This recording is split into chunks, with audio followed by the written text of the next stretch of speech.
शब्द। तुझे भरोसा नहीं ना, तो फिर जा अपने कमरे में जाकर देख। तेरे पलंग के नीचे तुझे तेरी माँ की हड्डियाँ मिलेंगी। प्रभात दौड़कर अपने कमरे में जाता है और अपने पलंग के नीचे देखता है।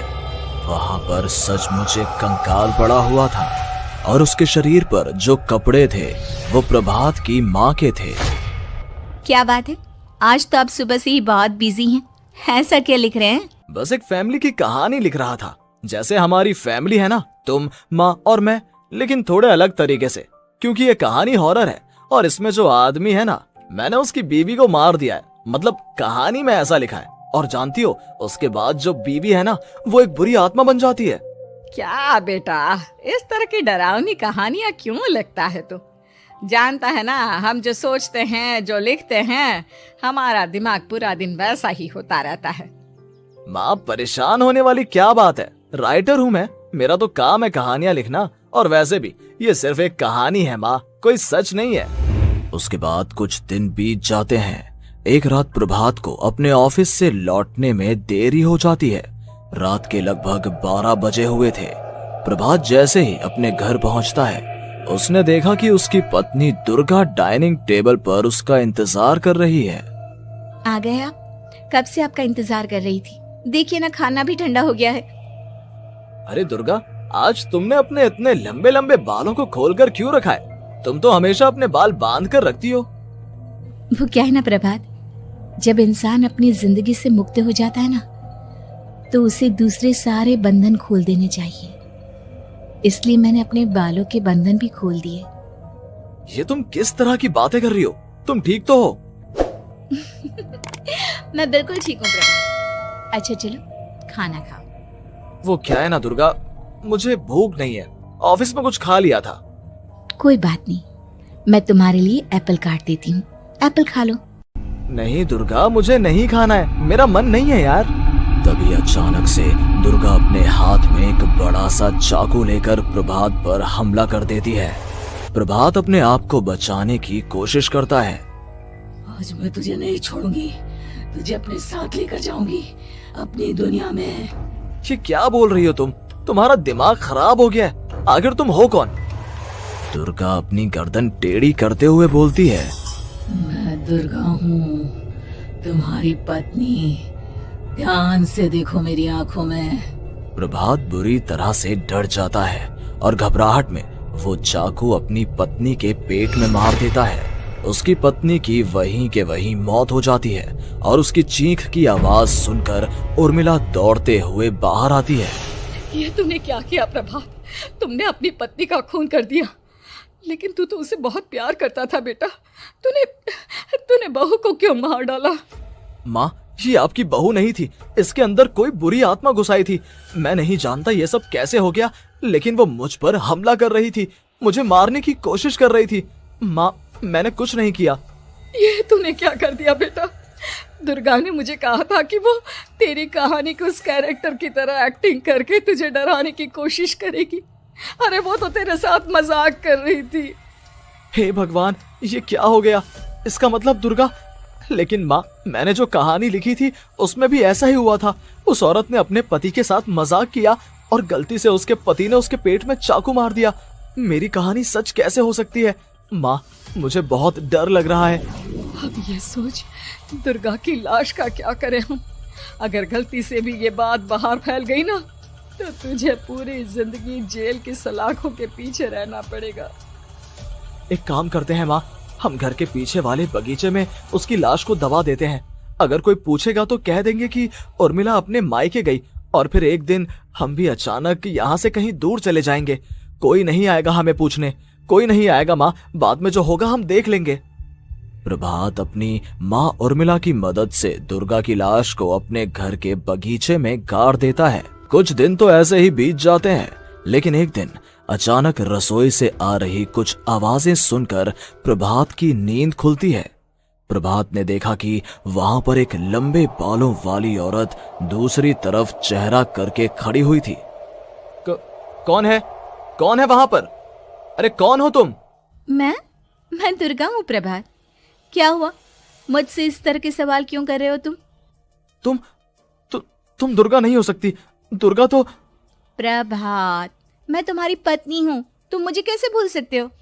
4 दिन के लिए मायके क्या चली गई, तुम तो मुझे भूल ही गए। अब अगली बार ना मैं कहीं नहीं जाऊंगी। पता चला तुमने तो मुझे पहचानने से ही इनकार कर दिया। नहीं, तुम दुर्गा नहीं हो सकती। तुम दुर्गा हो ही नहीं सकती। मैं जानता हूँ ये सब क्या हो रहा है।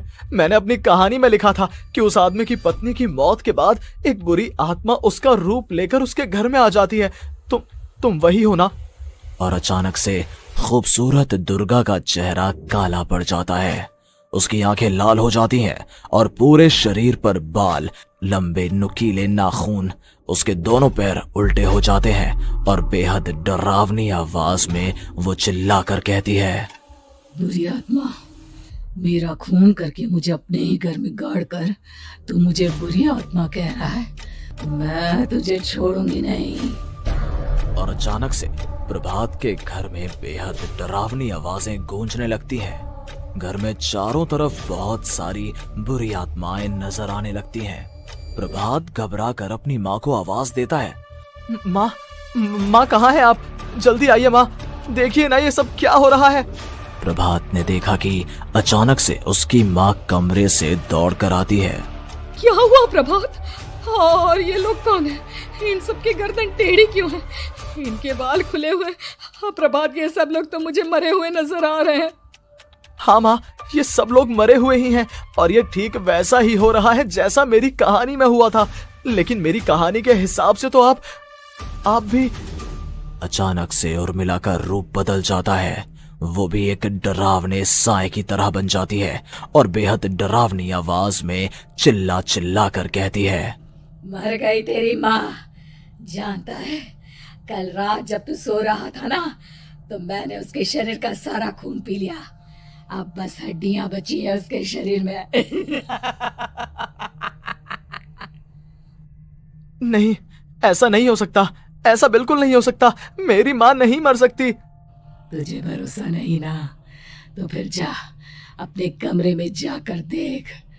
तेरे पलंग के नीचे तुझे तेरी माँ की हड्डियां मिलेंगी। प्रभात दौड़कर अपने कमरे में जाता है और अपने पलंग के नीचे देखता है। वहां पर सचमुच एक कंकाल पड़ा हुआ था और उसके शरीर पर जो कपड़े थे वो प्रभात की माँ के थे। माँ, अब मुझे कुछ करना पड़ेगा। लेकिन मेरी कहानी में लिखा था कि माँ की मौत मेरे हाथों से होगी, पर माँ तो पहले ही मर चुकी है और वो बुरी आत्मा मुझे भी मार देगी। नहीं, इससे पहले कि वो मुझे कुछ करे, मुझे उसका काम खत्म करना होगा। प्रभात अपने हाथ में बड़ा सा चाकू लेकर उस बुरी आत्मा पर हमला कर देता है जिसने प्रभात की माँ का रूप लिया हुआ था, और अगले ही पल वो नीचे गिर जाती है और उसके शरीर से खून बहने लगता है। ऐसा नहीं हो सकता। एक बुरी आत्मा के शरीर में तो खून होता ही नहीं है। तो क्या सच में मैंने अपनी माँ को मार दिया? लेकिन अभी कुछ देर पहले तो फिर वो कंकाल किसका है? और ये कौन है? मैं पागल हो जाऊंगा। और अपनी माँ की लाश, इसका मैं क्या करूं? लोग पूछेंगे तो मैं क्या जवाब दूंगा? तभी वहां पर दुर्गा का रूप लेकर जो आत्मा थी उसने प्रभात से कहा, गाड़ दे अपनी माँ को ले जाकर उसी जगह जहाँ तूने मेरा खून करके मुझे गाड़ दिया था। चला जा। घबराया हुआ प्रभात पागलों की तरह अपनी माँ की लाश को लेकर बगीचे में गाड़ देता है। प्रभात की हालत पागलों जैसी हो जाती है। वो अपने आप को अपने घर में बंद कर लेता है। कहानी के हिसाब से तो आगे ये हुआ था कि कहानी लिखने वाले ने उन बुरी आत्माओं से डरकर आत्महत्या कर ली थी। तो क्या मैं भी मर जाऊंगा? क्या मैं भी आत्महत्या कर लूंगा? एक काम करता हूँ, मैं अपनी कहानी का अंत बदल देता हूँ। हाँ, ये मैंने पहले क्यों नहीं सोचा। मैं लिख दूंगा कि कहानी को लिखने वाला आत्महत्या नहीं करता, बल्कि कहीं दूर जाकर नए सिरे से अपनी जिंदगी शुरू करता है। यही सोचकर प्रभात ने अपनी लिखी हुई कहानी को बाहर निकाला और उसे पढ़ना शुरू किया। ये देखकर वो हैरान रह गया कि कहानी का क्लाइमैक्स तो किसी ने पहले ही बदल दिया था। ये क्या? इसमें तो लिखा हुआ है कि आखिर में उस लेखक की पत्नी और माँ दोनों बगीचे में जिंदा दफन थे। बुरी आत्माओं ने उनको कैद करके रखा था और वो लेखक अपनी माँ और पत्नी दोनों को जिंदा बाहर निकाल लेता है। लेकिन लेकिन ये सब लिख किसने दिया? प्रभात दौड़कर बगीचे में जाता है और वहां पर खुदाई करना शुरू कर देता है। प्रभात देखता है कि वहां पर लकड़ी के 2 बड़े संदूक हैं और उनके अंदर से आवाजें आ रही हैं। प्रभात, प्रभात बचा लो मुझे, अगर थोड़ी देर और हो गई तो वो मुझे छोड़ेगी नहीं। बेटा देखो, मैं इस बक्से के अंदर बंद हूँ, प्लीज मुझे बाहर निकालो, वो बुरी आत्मा किसी भी वक्त मुझे मार डालेगी। प्रभात वो दोनों बक्से बाहर निकालता है और अपनी पत्नी और माँ दोनों को आजाद करवा लेता है। लेकिन तभी वहां पर अचानक से एक बेहद डरावनी और खौफनाक दिखने वाली औरत आ जाती है। मुझे क्या लगा था इतनी आसानी से अपनी पत्नी और माँ को बचा लेगा? बस 5 मिनट और उसके बाद अमावस का चांद आसमान में आने ही वाला है। लेकिन तूने इन दोनों को बाहर निकाल लिया, अब तुझे मरना होगा। नहीं, मैं जानता हूँ मैं नहीं मरूंगा, और अब आगे क्या करना है ये भी मुझे पता है। प्रभात, ये बहुत खतरनाक है, हमें मार डालेगी प्रभात, चलो यहाँ से। नहीं दुर्गा, अब मुझे अच्छी तरह से पता चल चुका है कि इस बुरी आत्मा से हम कैसे पीछा छुड़वा सकते हैं। और इतना कहकर प्रभात अपने हाथ में पकड़ी हुई सिंदूर की थैली उस बुरी आत्मा के ऊपर उछाल देता है। कुछ ही देर में वो जमीन पर गिरकर राख में बदल जाती है। ये सब क्या हो रहा था बेटा? ये सब तुम्हारी लिखी हुई इस कहानी की वजह से हुआ है ना?